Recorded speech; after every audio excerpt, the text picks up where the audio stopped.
Hello, I'm Grant Thompson, the director of the Combined Hand and Upper Extremity Fellowship at Yale University. In this short video, I hope to give you a sense of the history and future of hand education at our institution. I'm standing in front of Sterling Hall of Medicine, the main campus of the medical school. The school was founded in 1810 and opened in a building about a mile from here.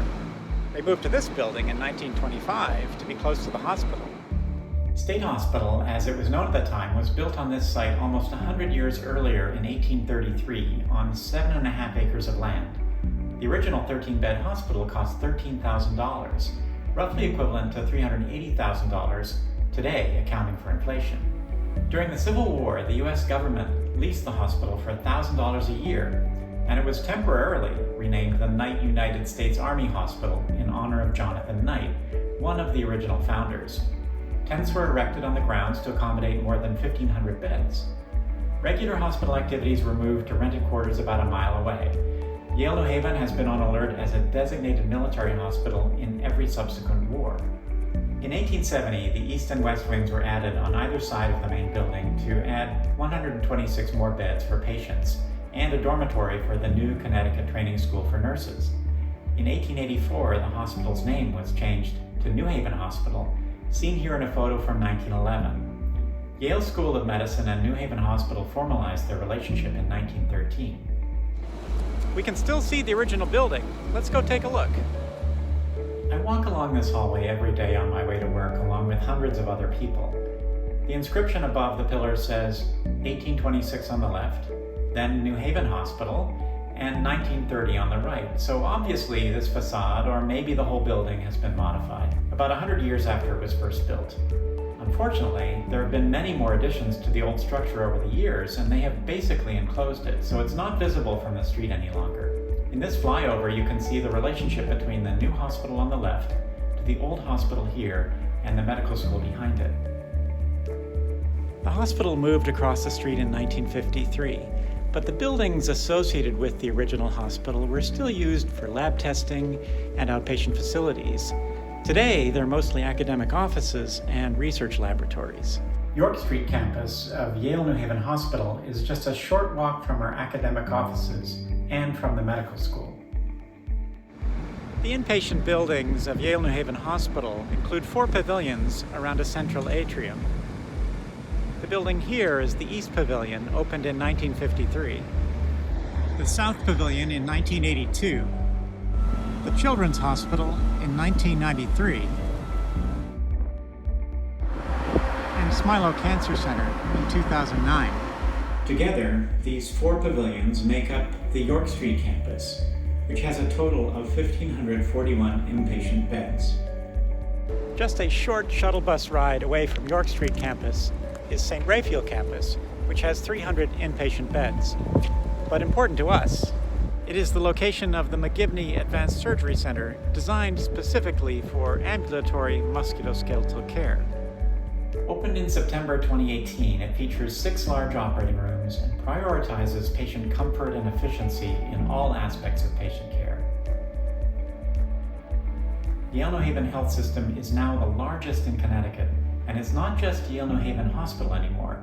The system includes hospitals, physicians, and related health services throughout Connecticut, as well as New York and Rhode Island. Fun fact, did you know that the first X-ray produced in the US was at Yale New Haven Hospital in 1896? Second fun fact, did you know that chemotherapy was invented by a surgeon, and it was first used to treat cancer at Yale New Haven Hospital in 1942? The history of hand surgery at Yale dates to 1971, just prior to the first plastic surgery resident, Stephen Arion, who became one of only 4 chiefs of plastic surgery. The Hand Fellowship was established in 1997 and was expanded to 2 fellows starting in 2021. Fellowship training is integrated between the Division of Plastic Surgery and the Department of Orthopedics, and fellows split their time between the 2 disciplines. A rigorous clinical and academic experience provides education in the full spectrum of hand and upper extremity surgery. There is full support from leadership in the departments of surgery and orthopedics. The ortho chair, Dr. Lisa Latanza, is also faculty in the Hand Fellowship. Other faculty includes the fellowship program directors and the other full-time faculty seen here. Combining this experience with contributions from the part-time faculty, there is an abundance of opportunity for clinical and academic activity for both fellows.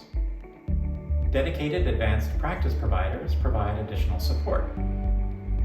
The curriculum includes an extensive clinical experience, a comprehensive didactic program, and a research program, which includes a presentation at a regional, national, or international level.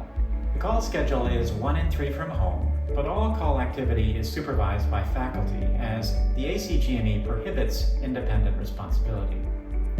The weekly schedule includes operating room time and clinic time, but the breakdown favors the operating room over the clinic. The fellows have an opportunity to participate in a volunteer surgical expedition with the organization Handhelp. A wide variety of experience with pediatric hand and upper extremity surgery is possible. Just a word about the match rules. The match works best when everybody follows the rules set out by the NRMP. This means that we will not be calling you to let you know where you stand on our rank order list. Finally, I'd like to say a few words about living on the Connecticut shoreline. My family and I are long-term residents of Connecticut. There's outstanding dining and culture both locally and regionally. We enjoy local activities such as skiing and boating. The closest skiing is just 25 minutes from our house. Fun fact, did you know that snowmaking was invented in Milford, Connecticut in 1950? The fellowship supports team building events such as Golf Day and Boat Day. Both end with a lively dinner in one of the many amazing restaurants in our area. So here we are at the end of our tour. With the more than 200-year history and legacy of clinical and educational excellence of the hospital and the medical school, our hand fellowship has established its own legacy.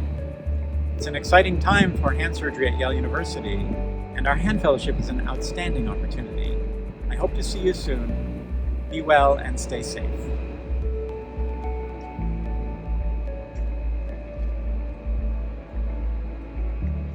Oh, and by the way, I have many more fun facts. Some of them are even true.